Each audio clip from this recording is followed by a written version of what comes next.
Hey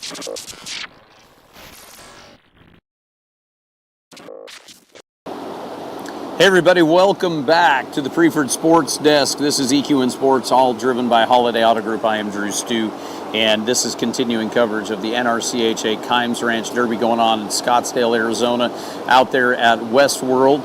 And today's pretty cool. I got a buddy of mine that I'm going to bring on right here, and he is the champion of the non-pro Derby rein work, Mr. Lanham Brown. Let's bring him on in. Hello, cowboy. How's it going? Man, it's going good. We're just out here at the Preferred Ranch doing a little team roping on this side of the world. And how's the show going for you? Well, good so far. First leg today, and yeah, starting out good. Starting out with the old 220, and you're riding Believin' Dynacat. Tell me a little bit about this horse we're going to see here in a minute, Lana. Yeah, she's a 5-year-old that.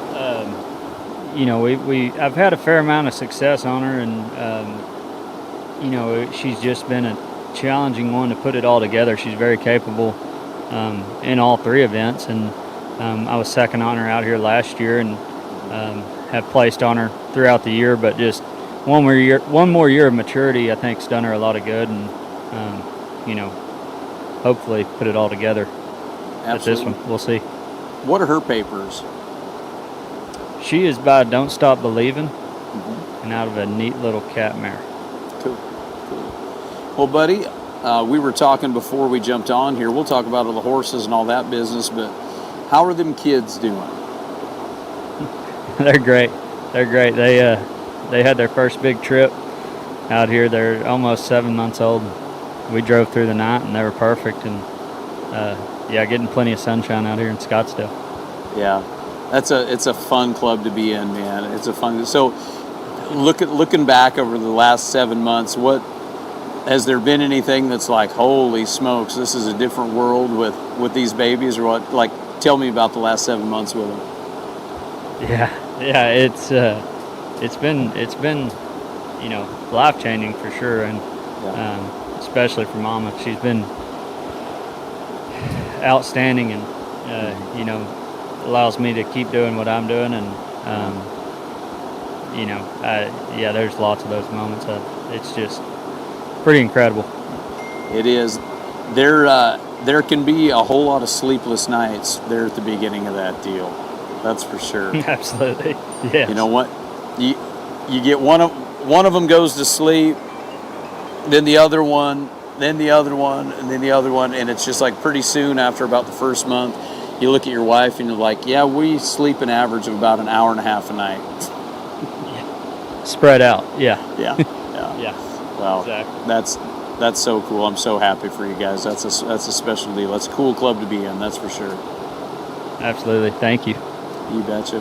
So, man, we were talking about the cattle market here a minute ago, too.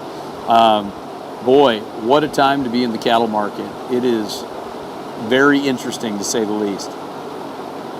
Yeah, that's one way to describe it. It's kind of scary. Yeah.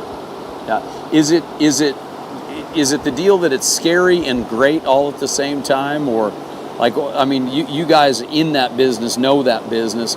What is it like being on that side of it? Because I'm the most ignorant guy in the world. I mean, I get all my cattle information from Jeremy Olson. That's how educated I am on it. Yeah.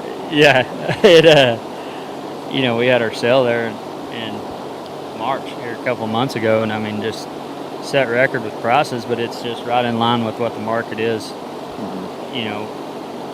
As far as commercial cattle. So we sell all those bulls, and we set records, but it was just more as a result of what's happening throughout the whole industry. And sure. I guess the question is, how long is this going to last, and where do we go from here? Do you think it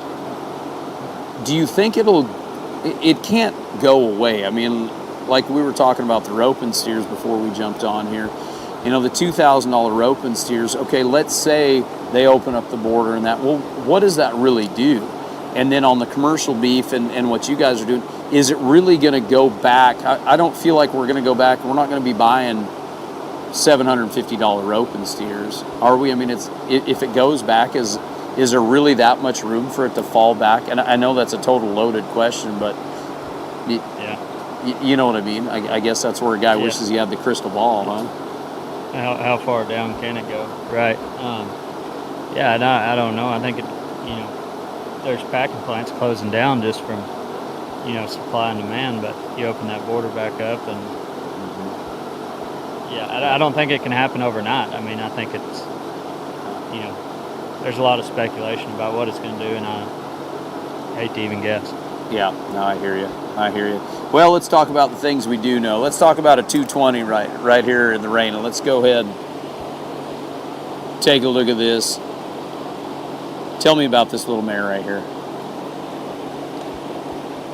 Yeah, so to me, she's just a very attractive mover. A lot of eye appeal. She's strong and lopes pretty. And I tried not to get too aggressive in these circles in the prelims. I just wanted to, try to steal some points from them with eye appeal. And just a very attractive, paints a pretty picture, and ran stop pretty good there for me. She really just was pretty solid across the board. Mare normally turns pretty good for me. She's quicker footed, and I think I just she's a real smooth. She's really smooth, isn't she, Landon? She really is. Yep, she really is good with that front end, and you just want to like her. And that ground out here is so good, and looks like it. That sure helps. You're right. She is a pretty mover.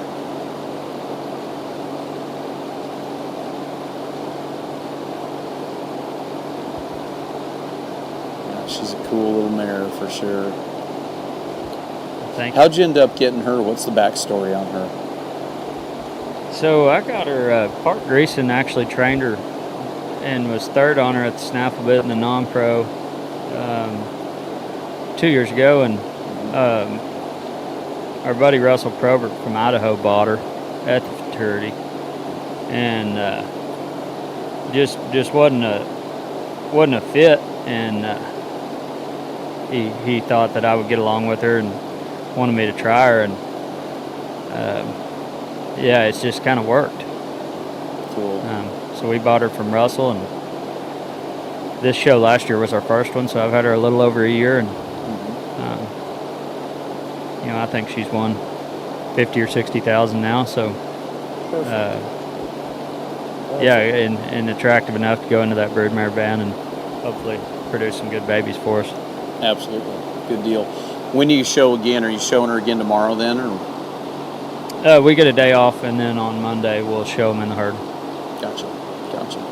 Well, great deal, pal. Well, it's always good to see you, man, and good job on her, and good luck for the rest of the show. I'm sure we'll see you again here in a couple days. I hope you're right. I sure appreciate it. You betcha, pal. Well, everybody, that is our 220 non-pro Derby rain work right here. Once again, Believe in Dynacat and Lanham Brown. And we're going to keep bringing you this continuing coverage of the NRCHA Kimes Ranch Derby. And, of course, all of this coverage is brought to you by our friends at Ranch Fuel. And great energy drinks right here. Got the trailer completely stocked with them everywhere we go. And it's because of that partnership with the NRCHA. So big thanks to Ranch Fuel for all that they do for us. Remember, everybody, you can go to NRCHA.com and all of the socials. Follow along on everything that's going on in the show, and we're going to be bringing you these updates for the champions and also our sponsors as we go through the entire week next week as we inch closer and closer to finals night. So it's going to be myself, Farron Lucero, and then Amy Wilson, and Amy's going to be on site. She's going to be doing a little commentating as well as we get further down the week. So on behalf of Lanham, I am Drew Stew. This is EQN Sports, all driven by Holiday Auto Group. Coverage brought to you by Ranch Fuel. We'll see you in a little bit, everybody. Thanks for tuning in.